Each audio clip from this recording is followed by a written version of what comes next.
학교에서는 왜 이런 걸 안 알려주는지 진짜 이해가 안 됩니다. 학생들이나 20대 젊은 친구들은 꼭 끝까지 봐주세요. 우리가 매일 쓰는 돈은 과연 누가 만들까요? 보통 사람들은 이렇게 생각해요. 정부가 만든 거 아닌가? 은행이 찍어내는 거 아니야? 하지만 정확하게 말하면 화폐를 발행하는 기관은 중앙은행입니다. 대한민국은 한국은행, 미국은 연준, 즉 FRB가 그 역할을 합니다. 예를 들어 보겠습니다. 중앙은행이 100억을 새로 발행해 A은행한테 공급을 합니다. A은행은 이 돈 중 일부를 기업이나 개인에게 대출이라는 형태로 돈을 빌려줍니다. 하지만 중요한 개념이 하나 있어요. 은행은 돈은 100% 빌려주진 않아요. 왜냐하면 지급준비율이라는 이 규칙이 있기 때문입니다. 만약에 지급준비율이 10%라고 가정한다고 하면 A은행은 100억 중 10억만 남겨두고 90억을 이제 대출할 수 있는 거죠. 자, 이제 A은행이 B씨한테 90억을 대출했다고 가정을 합시다. 그럼 원래 시중에 있던 돈은 100억인데 사람들 손에 실제로 돌아다니는 돈은 예금과 대출을 합쳐서 190억 원으로 보이게 됩니다. 이건 실제 현금이 불어난 건 아니고 회계상 대출과 예금이 동시에 존재하는 구조가 되는 셈이죠. 우리가 흔히 말하는 예금 통화는 약간 이런 구조로 생겨나게 되는 겁니다. 이제 B씨가 90억 중에 30억을 쓰고 나머지 60억을 C은행에 예금을 해봤다고 가정을 해볼게요. C은행은 이 예금 중 10%를 즉 6억을 제외한 54억을 다른 사람한테 또 대출을 해줍니다. 그리고 이 과정이 계속해서 반복이 되는데 대출 예금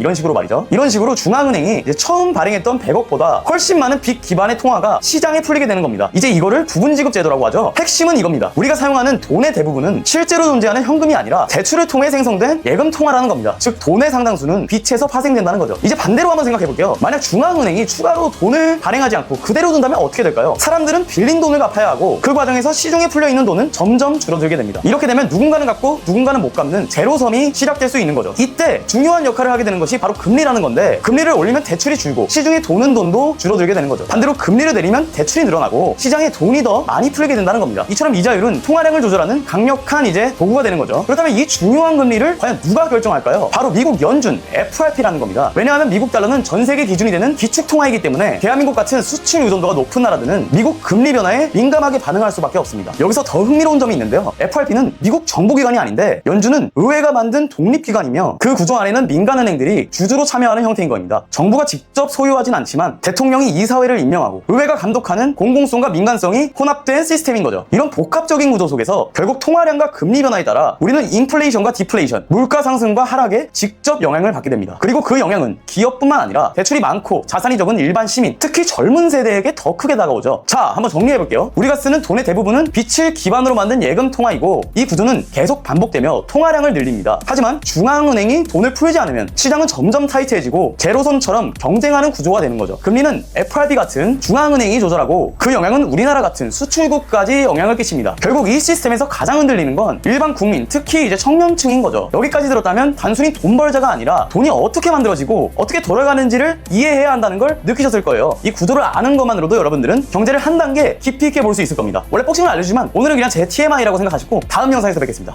감사합니다.